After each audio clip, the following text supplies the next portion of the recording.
So the third order neuron is present in the thalamus. In the thalamus we have a lot of nucleus in this. In that ventroposterolateral VPL, ventroposterolateral nucleus of thalamus is the third order neuron for the ascending tract.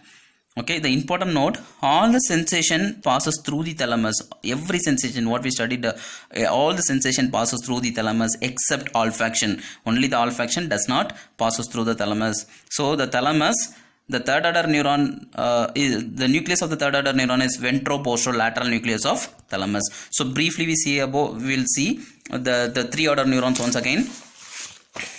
So you have to know about the receptor. Receptor will be present in three major areas. One is in the cutaneous, in the visceral, and the proprioception muscle, tendon and joints. These are the receptor. So that receptor is innervated by the first order neuron. The first order neuron is the primary nerve root ganglion. The dendrite of the primary nerve root ganglion synapses the receptor. The axon enter the spinal, either the spinal cord or the brainstem. So mostly the second order neuron present in the spinal cord, and mostly the second order neuron present in the posterior horn of the spinal cord, and also in the brainstem, mostly brainstem, that is in the middle oblongata. The four nucleus is present act as a second order neuron in the spinal cord. Marginal nucleus, substantia gelatinous of Rolando, then the Clerk's column, in the chief sensory cells or nucleus proprius, and the Clerk's column. So this neuron also have the dendrite and axon. The dendrite of the second order neuron synapses with the axon of the first order neuron. This connection is very, very important. See here, the dendrite of the second order neuron synapses with the axon of the first order neuron. The first order neuron will be comes from the posterior nerve root ganglion, enter into the spinal cord. That axon is synapses with the dendrite of the second order neuron. The axon will be ascend up. Okay, it reaches the spinal cord, means it reaches the middle oblongata and go to the thalamus. Okay, so that axon of the second order neuron synapses with the dendrite of the ventroposterolateral nucleus of the thalamus.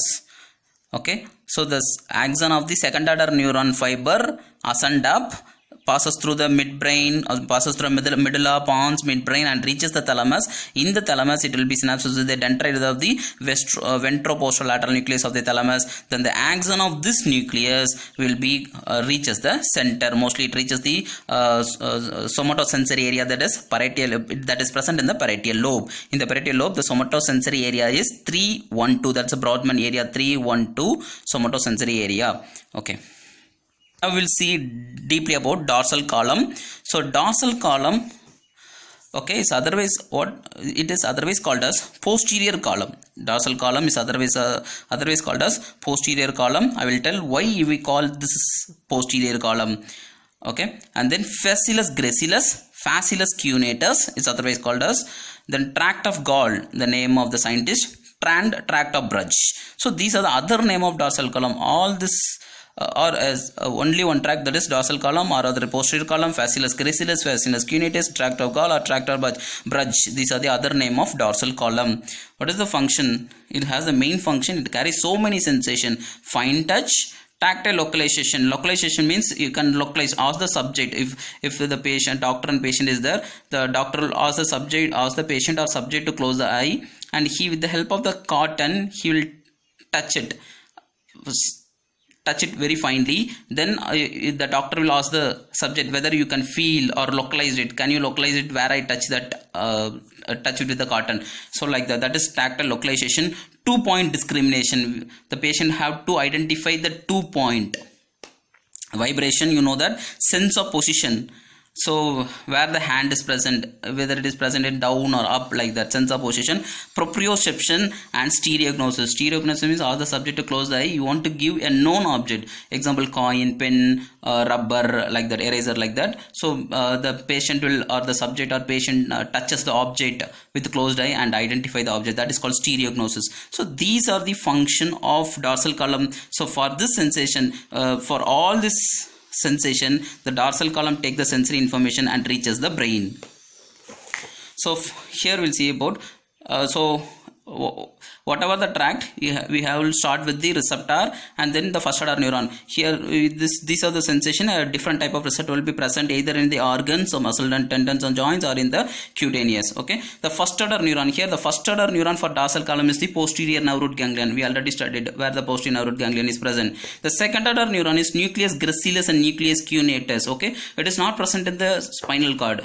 It is present in the medulla. For this tract only, the second order neuron present in the medulla. For all the other tract, the second order neuron present in the spinal cord. Okay, we studied the nucleus of spinal cord. For this tract only, the nucleus is present in the medulla. Nucleus gracilis, nucleus cuneatus. Okay, the third order neuron we already studied. It is present in the thalamus. The nucleus name is ventroposterolateral nucleus of thalamus. Ventroposterolateral nucleus of thalamus. And finally, the center. So finally, from the thalamus, the axon reaches the somatosensory area of cerebral cortex found in the parietal lobe. The area number is 312. Okay. So theoretically, we studied about the dorsal column. This is the diagram for the dorsal column. So first we studied the otherwise called as, right? So dorsal column is otherwise called as posterior column. Why we have the name dorsal column is otherwise called as posterior column? So see, this is the tract. Okay, it starts with the receptor first order neuron and it reaches the this is the spinal cord structure. You already know that in the spinal cord structure, this is the dorsal column of the spinal cord and this is the lateral column of the spinal cord. This is the anterior column of the spinal cord. This tract passes through the dorsal column of the spinal cord, not synapse. It passes through the dorsal column, so we call it as dorsal column or posterior column. For example, we will take the another tract, lateral spinothalamic tract. That tract passes in the lateral column, so we call it as lateral spinothalamic tract. Anterior spinothalamic tract means the tract passes in the anterior column of the spinal cord, passes through the anterior.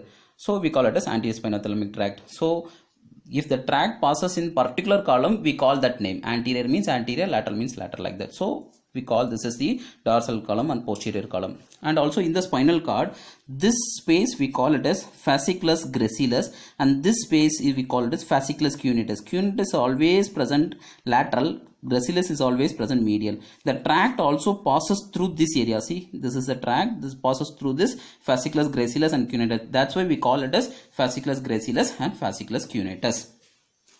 Now we'll see from the receptor. Okay, so the receptor for various sensation will be there for stereognosis, vibration or fine touch, anything, tactile localization, tactile discrimination. The first order neuron is the is the posterior nerve root ganglion. The dendrite of the posterior nerve root ganglion synapses with the receptor. The axon passes through the posterior column and reaches the nucleus present in the medulla, nucleus gracilis and nucleus cuneatus. So this is the nucleus gracilis is present medially and nucleus cuneatus. So it will be synapses with the second order neuron. So once the receptor is activated, it sends impulse to the first order neuron. Then dendrite of the first order neuron, it reaches the cell body. Then the sensation carries the axon. The axon passes through the dorsal column. Then it will be ascend up and it synapses in the second order neuron. The second order neuron present in the medulla oblongata. So what is the name of the second order neuron? Nucleus gracilis and nucleus cuneatus. Cuneatus present periphery means lateral and nucleus gracilis present medial. Then the axon of the second order neuron crosses the midline. This is the midline. Okay, it crosses. Here only crosses take place. The crosses doesn't take place in the spinal cord for this tract. Okay, the crosses will be take place as a internal arcuate fiber. This we call it as internal arcuate fiber. It will be crosses the midline. It will be crosses the midline and it will be ascend up through the pons and medulla oblongata as a medial lemniscus. Now this two tract merge and act as a internal arcuate fiber. It crosses the midline and ascend up in the pons and midbrain as medial lemniscus and reaches the thalamus, third order neuron. The nucleus of the third order neuron is ventrolateral nucleus of thalamus. It will be synapses with the third order neuron, ventroposterolateral nucleus of thalamus. The axon of the third order neuron, then it will be ascend up and it will be reaches the parietal lobe of the cerebral cortex. The number somatosensory area 312. So in this way, the receptor, after activation of the receptor, the sensory information through the first order neuron, second order neuron, third order neuron, finally it reaches the parietal lobe of the somatosensory area 312 where the sensation processing will be starts after that. Okay, So that's all about dorsal column. This is the one of the example of ascending tract. In the upcoming classes, we'll see about the pain pathway, temperature, dorsal column and posterior column. Thank you very much.